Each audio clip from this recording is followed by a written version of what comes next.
बरसात के दिन आए, मुलाकात के दिन आए, हम सोच में थे जिनके। और परीक्षा का भी दिन आ गया है भैया, परीक्षा का भी दिन आ गया है, बहुत करीब है परीक्षा।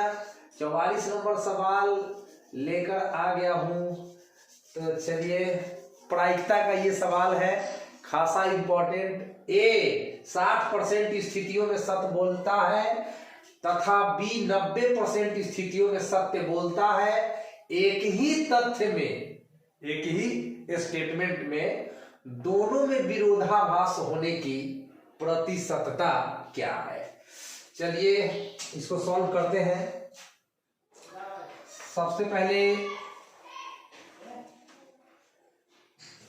मानते हैं ई जो है ए के सत्य बोलने की घटना,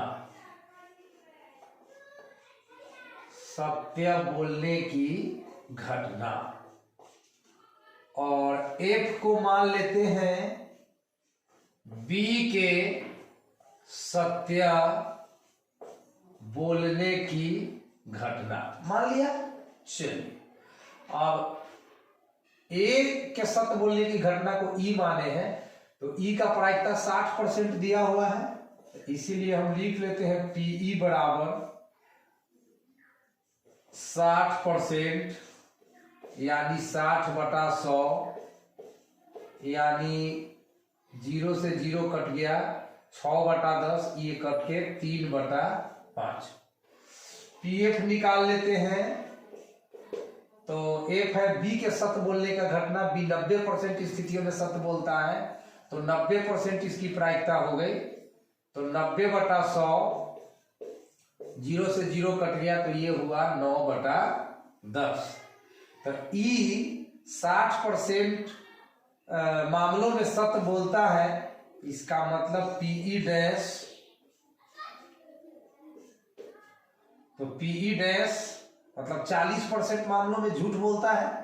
तो हम क्या करेंगे, 1 में से 3/5 को घटा लेंगे, तो 5 में से 3 घट के 2/5 आ गया।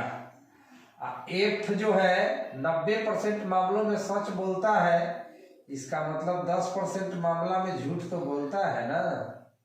तो पी एफ डैश निकाल लेते हैं हम लोग, तो 1 में से 9/10 घटा लेते हैं, तो 10 में से 9 घट के 1/10 हो गया, यानी 10% मामलों में ये भी झूठ बोलता है। अब हमें प्रायिकता पहले निकालना है कि पी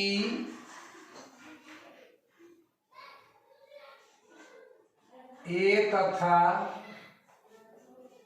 बी के कथनों में विरोधाभास, कथनों में क्या है, विरोधाभास।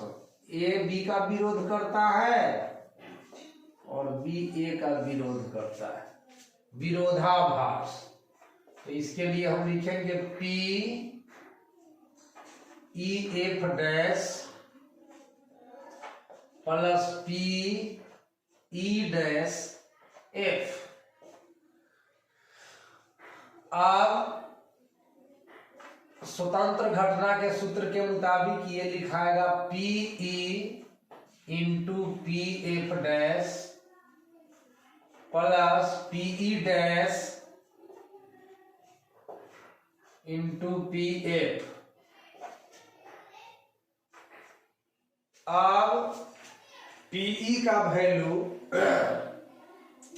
पीई का वैल्यू 3/5 है, तो यहां पुटिंग कर दीजिए, गुना पीएफ डैश, पीएफ डैश का वैल्यू 1/10 है, पुटिंग कर दीजिए। पीई डैश, पीई डैश 2/5 है, पुटिंग कर दीजिए। पीएफ, पीएफ 9/10 है, 9/10। अब ये हो गया 3/10, 10 पचेगा 50 प्लस 9 दूनी 18 और 10 पचेगा 50। 50 का एलसीएम तो 50 और 3 में 18 जोड़िएगा तो 21। ये तो हो गया प्राइसता, लेकिन निकालना है प्रतिशतता, तो इसको प्रतिशत में चेंज करते हैं, इसीलिए इसकी प्रतिशतता। प्राइसता तो हो गया, अब इसकी प्रतिशतता निकालना। प्रतिशतता निकालने के लिए हम क्या करेंगे, 100 से मल्टीप्लाई कर देंगे और 100 से डिवाइड कर देंगे। ये 50 दूना 100 कट गया। अब 21 दूना कितना हुआ, 42/100, और बटा में 100 हटाइएगा तो ऊपर प्रतिशत लगाइएगा, यानी 42% प्रतिशतता हो गई। तो यही था आपके 44 नंबर सवाल का सलूशन। तो खासा इंपॉर्टेंट है ये सवाल, इसकी तैयारी करके जाइएगा 1 तारीख को। उम्मीद करता हूँ सवाल जरूर पूछेगा। तो पढ़ते रहिए, हंसते रहिए।